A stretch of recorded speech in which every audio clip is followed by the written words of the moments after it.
Our next selection that we're going to perform for you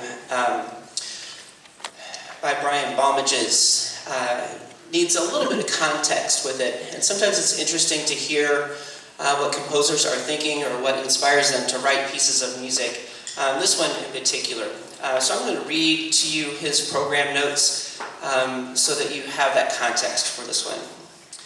And this is him speaking. I learned an amazing lesson before I began writing this piece. While I consider myself to be a good person, I read a friend's comments about seeing a homeless woman named Joyce outside of Target. In brief, Joyce needed a new pair of shoes because it was getting cold outside and she only had sandals. My friend decided to get Joyce the shoes and also offered to buy her lunch and some extra food. Simple questions and replies between them included, how will you heat up canned soup?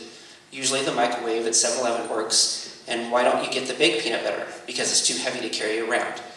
My friend observed how every single person around them averted their eyes as they walked by. My friend shared with me that this experience gave her a tremendous amount of perspective and a desire to be much more empathetic in the future. I thought the same thing. Fast forward, just a few hours, I was outside a food store with my kids, and there was a man outside asking for some food. I watched quite a few people walk by. Some actually said sorry as they walked by the man, but most did not even look at him or acknowledge him when he spoke to them. Finally, my new perspective in hand, I walked up to the man and asked him if he was okay. He said he just needed something to drink and a little bit of food.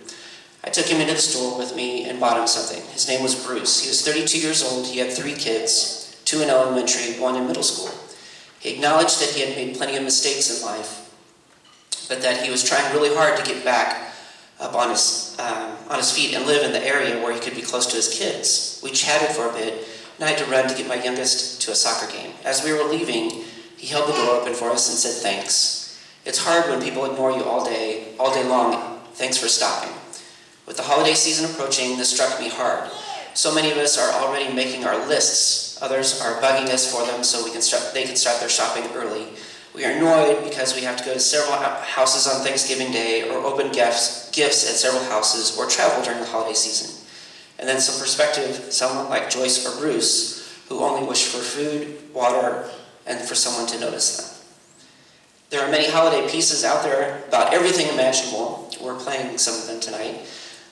This one begins with the ensemble creating the sound of typical holiday cheer, laughing, talking, filled with joy, and then the music begins. Single individual clarinet solo, just asking to be noticed while everyone else walks by, immersed in their own holiday traditions, some dropping a few coins or $1, but avoiding conversation at all costs. As the music develops, we experience a wide range of emotions as the joy of the holidays is juxtaposed with solitude.